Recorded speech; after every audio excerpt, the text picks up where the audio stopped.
Bonjour à toutes et à tous. Aujourd'hui, on se retrouve pour une nouvelle vidéo sur la chaîne YouTube de Cheese Investing, l'investissement boursier affiné pour tous. Aujourd'hui, on se retrouve pour une nouvelle vidéo un petit peu différente des précédentes car on ne va pas analyser une action. On va s'intéresser à l'indice MSCI World et on va regarder derrière ce titre un petit peu provocateur, la plus grande illusion de la bourse, en quoi l'indice MSCI World n'est pas forcément l'ETF, l'indice sur lequel on peut dormir forcément tranquille en permanence. Et on va essayer un petit peu de débunker l'idée reçue selon laquelle voilà, tu achètes un ETF MSCI World et puis tu n'y touches pas comme ça en permanence et ce jusqu'à ta retraite. Voilà, donc on va essayer de prendre un peu le contre-pied de cette fausse bonne idée, entre guillemets. On va essayer de gratter un petit peu en dessous de la surface pour voir concrètement qu'est-ce qui se cache sous cet indice. Avant de rentrer dans le vif du sujet, je demande juste 5 secondes de votre temps pour vous abonner à la chaîne Cheese Investing si ce n'est pas encore fait. Ici, on débat beaucoup de bourses, on analyse pas mal d'actions individuelles, dernièrement Téléperformance, Schneider, etc. Et puis voilà, je vais essayer également de développer d'autres formats de vidéos, comme par exemple là, essayer un petit peu d'aller à contre-pied, on va dire, dans un esprit un petit peu plus contrariant, certaines idées reçues concernant la bourse.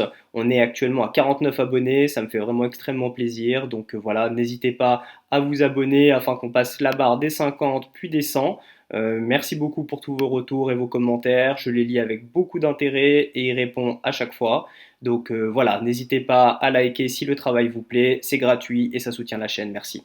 Donc j'ai décidé de commencer la vidéo par un petit point de définition sur qu'est-ce que le MSCI World. Concrètement, donc c'est un indice qui suit les plus grandes entreprises des pays développés tout simplement, et donc c'est ce qui permet d'investir facilement sur un large morceau de l'économie mondiale. Donc concrètement, voilà, donc c'est les 23 pays les plus développés du monde, et c'est uniquement donc des larges, bon, il y a un petit peu de mid cap, mais on va voir que d'un point de vue pondération, honnêtement, c'est peanuts. Concrètement, pourquoi est-ce qu'on parle souvent du MSCI World? Parce qu'il y a vraiment ce côté économie mondiale. Moi d'ailleurs, j'ai souvent, quand j'ai commencé à investir, je me suis dit comme quoi MSCI World, c'est vraiment du world. Mais en fait, non, c'est vraiment la partie développée des pays. On va voir que ça fait une énorme différence. Là, on a un graphique sur 5 ans qui compare donc la performance du MSCI World au CAC. Donc on voit que c'est légèrement, enfin légèrement, il y a quand même 14 points de différence, donc ça performe quand même beaucoup mieux. Si on se met à 3 ans, c'est encore plus violent. On est à plus 64% pour le MSCI World, contre seulement, entre guillemets, 27% pour le CAC. Et encore, donc là, je me suis basé donc sur des ETF qui sont tous les deux accumulants, qui sont tous les deux en euros, sachant qu'en plus le MSCI World, étant donné qu'il est plutôt coté en USD, vu on va le voir, hein, mais il y a quasiment 80% d'US, et en plus c'est un ETF qui est un peu plus cher, vu qu'on a le prix entre guillemets du hedge de l'euro.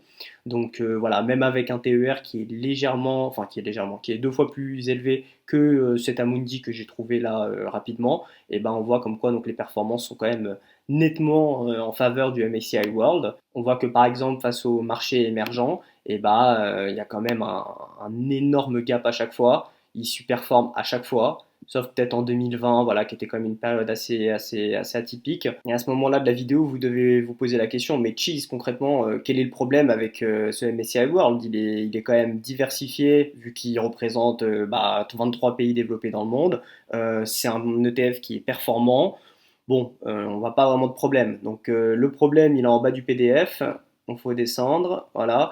Bon là, c'est les chiffres, il me semble, à fin juin, donc ça peut varier de quelques points, mais c'est voilà, c'est peu ou prou la même chose qu'actuellement.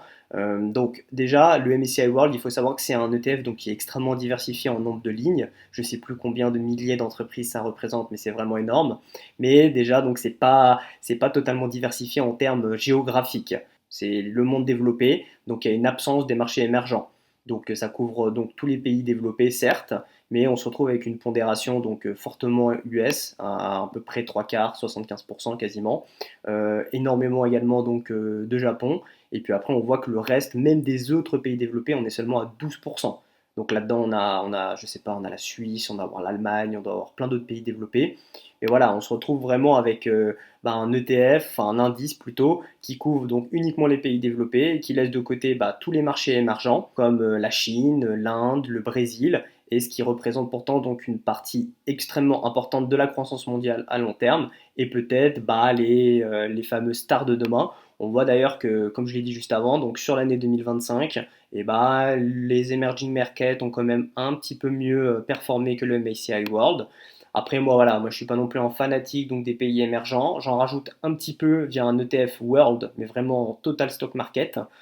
Donc là, c'est vraiment, on va regarder après, mais en gros, voilà, c'est le MSCI ACWI, donc comment dire, qui agrège en fait les deux. Donc c'est les deux cumulés, on va dire, qui les additionnent. Voilà, donc par rapport à la pondération qu'on a vue juste avant, Camembert à 72%, on se rend compte que sur la version qui est World, mais vraiment World, donc avec les pays émergents, ça tombe qu'à entre guillemets 63% pour les US. Et voilà, on a l'apparition de Taïwan, bah, notamment grâce à Taiwan Semiconductor. Donc comme on l'a vu, donc l'indice MSCI World qu'on voit ici, donc il est extrêmement pondéré donc sur les USA à plus de 72%. Donc derrière, comme on a dit, Japon, UK, Canada, France, ouais, même la Suisse maintenant est quasiment au niveau de la France, c'est quand même assez fou. Donc en fait, on croit bah, voilà, se diversifier vu qu'on a pas mal de pays, mais en fait, c'est surtout un énorme pari bah, sur l'économie américaine et de facto bah, sur les méga capitalisations qui sont actuellement les techs. Donc ça c'est pareil. Donc au-delà en fait la concentration géographique sur les USA, on a donc une concentration sectorielle sur les valeurs technologiques qui pèse extrêmement lourd dans l'indice. Donc là, voilà, on est à peu près à un tiers de l'indice MSCI World qui est représenté uniquement par les techs. On peut également faire le petit reproche comme quoi bah, il n'y a aucune small cap dedans. Bon, ça c'est pareil, c'est quelque chose qu'on peut régler à la marge en prenant du MSCI World et faire du stock picking après donc sur les small caps. Dernier reproche qu'on peut faire donc à l'indice MSCI World, c'est que ça reste un indice 100% action. Donc ça c'est voilà, quand on l'achète, on sait dans quoi on s'embarque. Mais voilà, très souvent, en fait, on voit notamment, moi je trouve, chez les nouveaux investisseurs, un credo un petit peu du MSCI World et rien d'autre, des lignes 100%, enfin des portefeuilles qui reposent 100% sur une ligne MSCI World. Moi, je trouve ça un petit peu dommage. Après, encore une fois, hein, c'est pas du conseil en investissement. Moi, je vous partage ma stratégie et ma vision des choses. C'est uniquement un but informatif. Mais je trouve ça dommage donc de résumer un portefeuille qui peut être vraiment très global. Comme on peut le voir, bah là, sous vos yeux, je vous ai mis le portefeuille 4 saisons de Ray Dalio, qui n'est pas forcément non plus la référence, bien qu'il ait inspiré bah, pas mal de portefeuilles au cours des dernières années. Mais voilà, pour moi, un portefeuille global, ça doit s'articuler autour des actions, autour des obligations, avec une poche également bah, axée un peu plus sur l'or, un petit peu de matières premières, pourquoi pas. Après, vous pouvez également, bah, bien sûr, il y a tout le pan de l'immobilier. Si vous avez votre résidence principale ou un petit peu de patrimoine immobilier, bah, tout de suite, ça représente une part assez substantielle de votre portefeuille global. Voilà, donc moi, c'était juste souligner le fait que le MSCI World, bah, ça reste un indice qui est uniquement coté en action et que du coup, bah, de facto, il ne protège pas bien contre tous les régimes du marché. Si on se tape un bear market qui peut durer 5 ou 10 ans, et bah, peut-être qu'on sera bien content d'avoir des obligations ou d'autres types d'actifs en portefeuille pour pouvoir équilibrer donc la part d'action de notre portefeuille. Donc en résumé, l'indice MSCI World ne suffit pas selon moi pour parler d'une réelle diversification. Il diversifie certes en nombre d'entreprises, mais il reste extrêmement concentré sur les actions des pays développés, surtout les États-Unis, et il laisse de côté bah, d'autres poches de risque importantes. Voilà, moi par exemple, je lui préfère donc l'indice Total Stock Market, donc le ACWI qu'on a vu juste avant, qui au moins inclut les pays émergents. Donc pour moi, le bon message n'est pas le MSCI World est fondamentalement mauvais, au contraire, hein, il performe bien. J'en ai également en portefeuille, même si ça fait un peu doublon avec le ACWI. Mais plutôt, voilà, c'est une très bonne base, mais ça ne peut pas représenter pour moi 100% de votre portefeuille.